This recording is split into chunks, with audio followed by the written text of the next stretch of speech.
Jake Hatch of Locked On Cougars talking all things BYU every day. We have talked about how BYU was slighted by being a 6 seed, but it was also brought up. It's been brought up in Big 12 squad shows and on my show how BYU does not play on Sundays due to religious affiliation. They're the flagship university of the Church of Jesus Christ of Latter-day Saints. And the question is posed here that while we're all excited, BYU is going dancing, they're going to play in March Madness, they fall into a 6 seed. They fall into a spot where they can't play on Sundays. They fall in Denver. Could any of this be related? Is any of this tied to BYU's affiliation with the Church of Jesus Christ of Latter-day Saints? Now, if this were 10, 15 years ago, Drake, I would say absolutely it's related to BYU and the LDS Church affiliation. But since that time, the NCAA Selection Committee has actually been able to gerrymander and move brackets around, move teams to different venues, whatever it is, to accommodate things like BYU's no Sunday play issue. So I look at it, and ever so slightly, were they maybe downgraded from maybe that last 5 seed to the top 6 seed because of religious affiliation?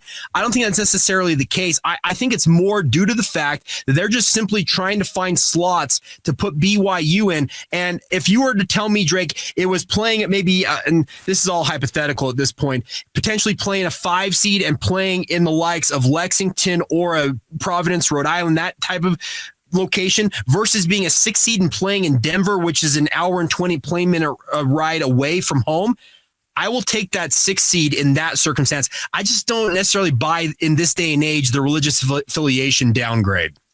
Now, could that be a more of a conversation than of BYU not being able to play on Sundays, which might I add, as someone who's not a member of the faith, but speaks very frequently about the faith because it is such a pillar for BYU, a pillar of their success in the Big 12 as well, because the rallying point worldwide where Cougars who are part of the LDS Church are able to celebrate BYU and its accomplishments as something that helps spearhead that church's movement across the world.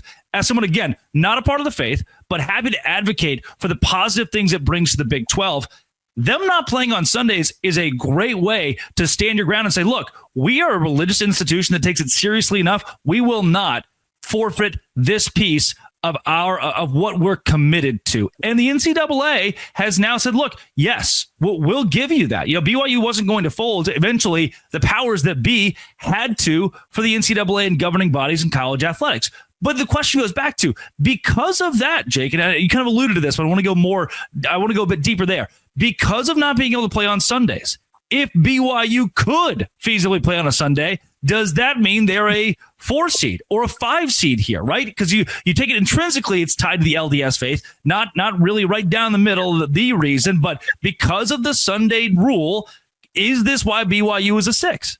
Maybe that, okay, when you put it in that light, Drake, I agree with you in that respect, because it easily could be that where if they had more flexibility, yeah, sure, the selection committee may have said, hey, we can work them into the 5 or 4 line here because they could play a Friday, Sunday situation.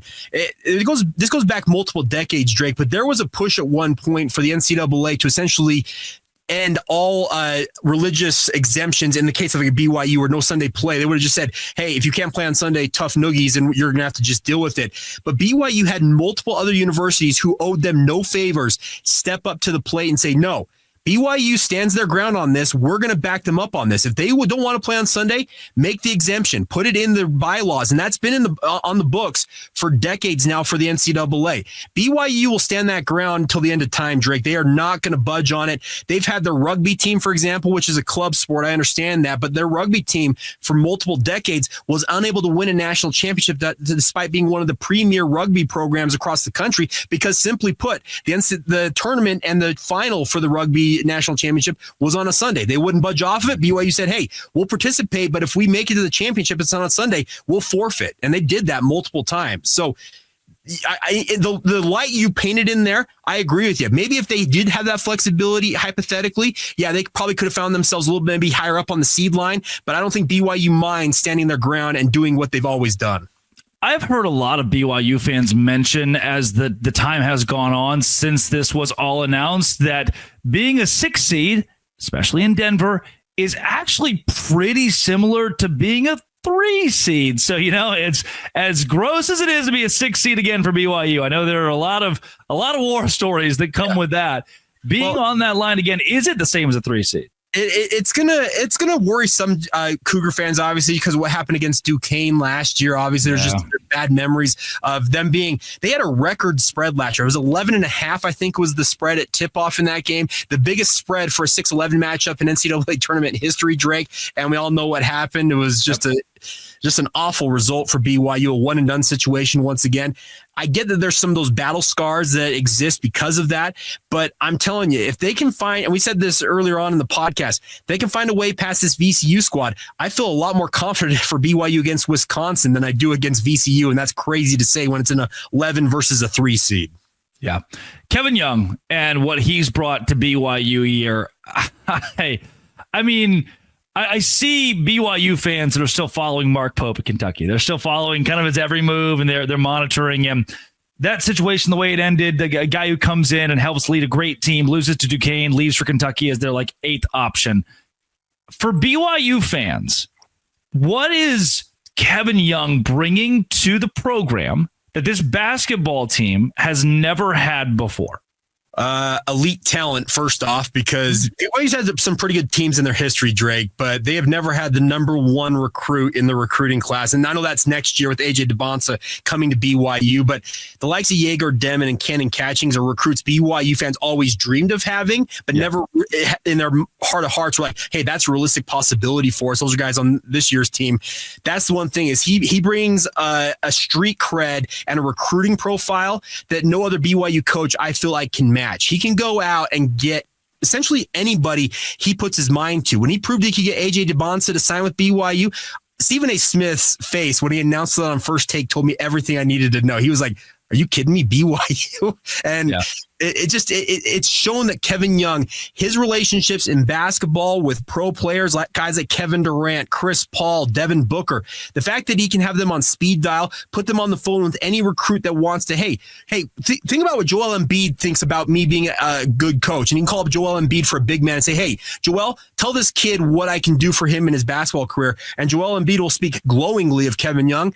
That is a major, major tool to have in your back pocket if you're Kevin Young. So the number one thing he's brought is that elite talent base. The other thing I will say is Kevin Young brings a demeanor and it's almost an attitude of, hey, past results be damned. We're going to go out there and do our thing. And I can respect it. It can almost borderline look like they're being cocky when they talk about stuff like that, Drake.